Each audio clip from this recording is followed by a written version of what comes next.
a time, and I have a son that will be 30 years old this year, right? And there was a time that when he was a little boy, I wasn't interested in being a mother. I was interested in being a star. And I was interested in being famous. And I wasn't interested in being a wife. I was interested in taking pictures and red carpets and signing autographs and traveling the world. So I didn't really put the focus in. And now that I'm 52 and he'll be 30, well, I pay for that. There's a price you have to pay for that. And I had to apologize to my son because I said to him, I don't want you to think that your story is not valid. Hey, how you guys doing? It looks like Monique's son is speaking out. Y'all, I gotta tell y'all, the rose is about to turn. Check this video out. We're gonna respond while he's talking. Make sure you guys like, share, and subscribe to this YouTube channel, The Messy Sweet Spot. And it looked like D.L. Hughley might be right. Check this out. Hi, I am Shalon. I am a stand-up comedian, Monique's oldest son. I guess I felt the need to make this video to just provide some context into this false narrative about her praying to the universe in order to reconcile our relationship or whatever the hell it is. Wow, this is deep, y'all. I wrote it all down so that way I don't go all over the place and get emotional or anything like that. So I'm gonna talk like I'm reading a script, but it's just gonna help me kind of stay together. Right. But to address the Club Shay interview that she did, where she states that she prays to the universe in regards to reconciling our relationship, as I stated, is odd. My mother and I both know that that is a very false narrative, and I would like to free her of having to continue telling that lie. Faith without work is dead, and neither one of us cares to put forth any effort to reconcile with the other. We are separate, as she put it, because she doesn't care to be my mother any more than I care to be her son. Wow. Neither one of us has had the desire to reach out to the other in a very long time, and I don't think that either of us anticipates that feeling ever returning.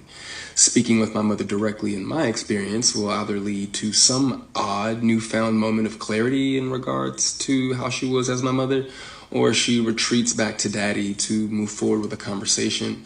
And I'm tired of hearing my mother's truths. Newsflash, I'm not sure if people know, but standing in your truth doesn't make you noble. I'm not sure if people are aware of that. But responding this way, I feel as though it allows me to say my piece uninterrupted. To those wondering, well, why say something now? Call it a form of therapy for me, I suppose. But when her daddy had intentionally stated that they have 3 sons, but his wife is on the internet talking about the 4th son in a video that has millions of views, that rubbed me the wrong way. Yeah, he has every right to speak on this. They've been talking about him from D.L. Hughley to Monique. He has every right. But anyway, to inform a child that you are not interested in being a mother at a time when that kid is the only kid that has the potential to lead a child to believe that you are not interested in them specifically.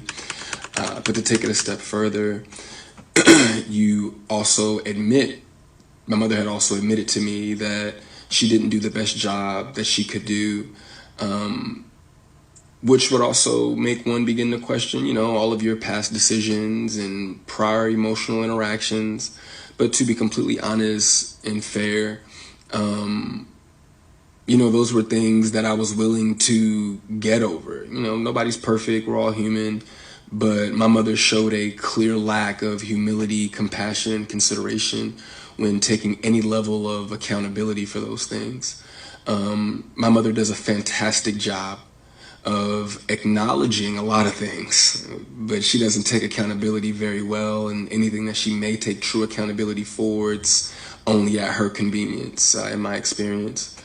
But if I had to guess, though, her interest in being a mother probably started around the time that she married her daddy and had his children. Wow. But that interest, obviously seemed one-sided, and as it should have been. By that time, I'm in my late teens, so to some degree, the excuse me, the neglect becomes easier to hide or validate, I guess you could say. There are now 2 baby boys in the house, that require attention. But still, during that time, however, I still watched her enjoy the love and admiration of total strangers more than my own. To this very day, my mother has never expressed to me when, if ever, she became interested in me as her son. That did lead me down a path of questioning my self-worth and struggling to understand the value of a mother in a child's life. In the interview, she also states that she gave me an apology, but an apology to a son from a mother that consciously showed no interest in him holds no weight.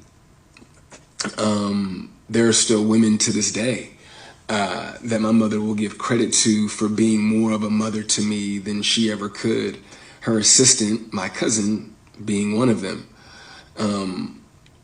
Every time, though, that my mother would state that she was right here whenever I was ready, that ideology still blows my mind today, that a person could openly admit to being an uninterested, not put my best foot forward type of parent and be so self-centered that they still express to the kid, you have to come to me when you're ready. You got to come to me for us to make this right. Okay.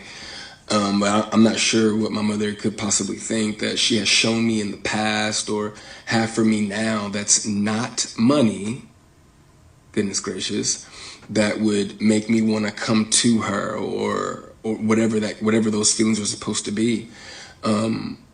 A mother is supposed to be the first woman that a boy falls in love with. I loved my mother very much, but my mother loved things more than she loved me, and she would validate her love for me by giving me things and would proceed to call me ungrateful or inconsiderate if said things did not have the desired effect. I couldn't imagine what it's like to be her, though, to ask God for what you want, and then he gives you what you need, though, only for you to ignore it and have the audacity to ask God for something else. And I'm glad I don't, I'm glad I didn't do that. And when he told you no, you went to the universe instead. By no means, though, do I want to give off any type of an impression that I am a victim of anything.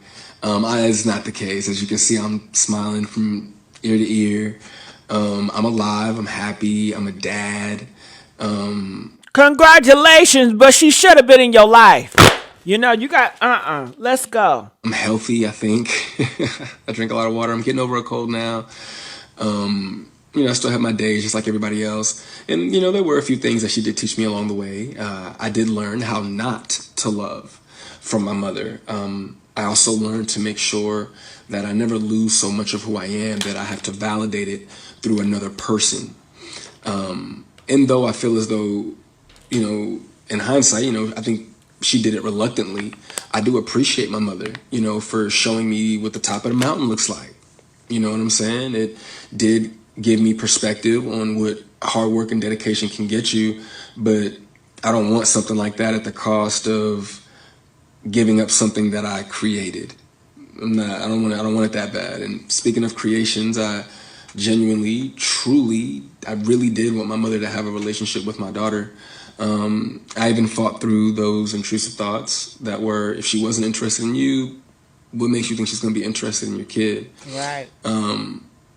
But it took my mother no time at all to prove that those intrusive thoughts were correct. Wow. But what I can say, good for her, the universe did, bless her with 3 other sons. Bless her with 3 other sons. And God willing, I'm sure that one of them, all 3 of them are adults now. So I'm sure that one of them, God willing, if not all 3 of them, will make her the grandmother that she wants to be. You don't know your brothers? I still look forward, to that moment for her.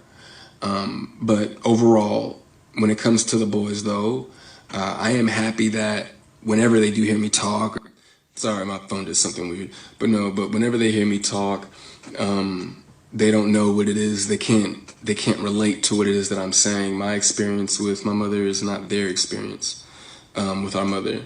So my prayer for her and them is that they continue to see her the way that they see her now. I do also want to make sure that I say thank you to my mother for giving me life. Without that moment in time, I wouldn't have had my little one. But outside of that moment, there isn't anything that either of us has to offer the other. In my opinion, it's a waste of God's time and the universe's time for praying for something that you are not willing to put forth any effort to obtain. Putting the work into becoming Monique is more important to my mother than being my mother. And I do not believe that it was never about her being there and waiting for me, but it was supposed to be about me being there and waiting for her.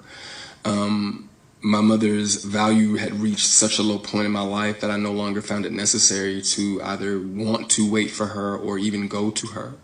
But like I said, man, I'm super grateful that she has the opportunity to do it all over again. You know, I'm happy for her. I hope the Cat Williams tour goes well, but you know, the narrative that she prays for us to reconcile is a false narrative. It's not real, and I'd appreciate it if she stopped saying stuff like that.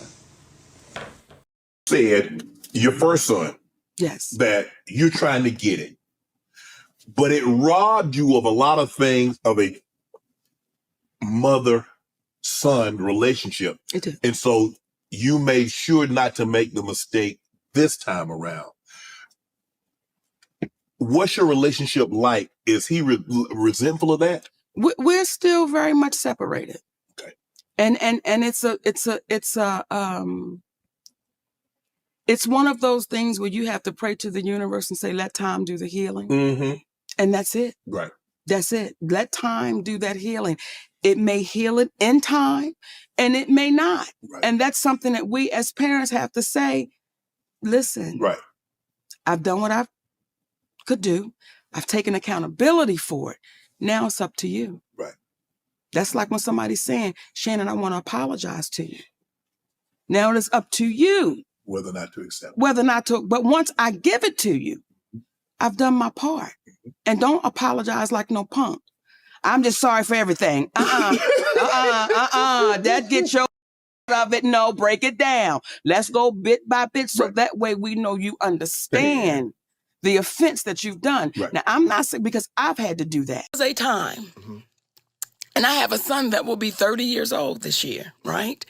And there was a time that when he was a little boy, I wasn't interested in being a mother. I was interested in being a star. And I was interested in being famous. And I wasn't interested in being a wife. I was interested in taking pictures and red carpets and signing autographs and traveling the world. So I didn't really put the focus in. And now that I'm 52 and he'll be 30, well, I pay for that. There's a price you have to pay for that. And I had to apologize to my son because I said to him, I don't want you to think that your story is not valid because I didn't tuck you in. I didn't read you those stories. I didn't show up at sporting events because my whole thing was, yeah, but whatever you ask for, I can provide it. You see this big house? You see that basketball court out back? You see that pool? Don't you come complaining to me about nothing because I gotta go. And when I did come home, now I'm tired. So now you don't understand that? So there was a time that this entertainment was the priority because as a little girl, I wanted to be famous, baby. Hey, honey, I just want to say I appreciate him. If you hear this, this is the child, him. This is the child speaking out about this whole situation. Now, we always talk about protect the kids. Well, let's protect the kids. These adults are grown, but they're still talking from a child's point of view, their childhood point of view, and he is hurting. And I wouldn't give my mama that much credit if she treated me like trash and was never there for me, honey. You know, but he said that he had to stop crying and stuff. This was very hard for that young man to do this. So I give him my utmost respect, child. We may have to talk about this on a live tonight. I need y'all to comment. Let me know what y'all think about this, all right? Leave them comments.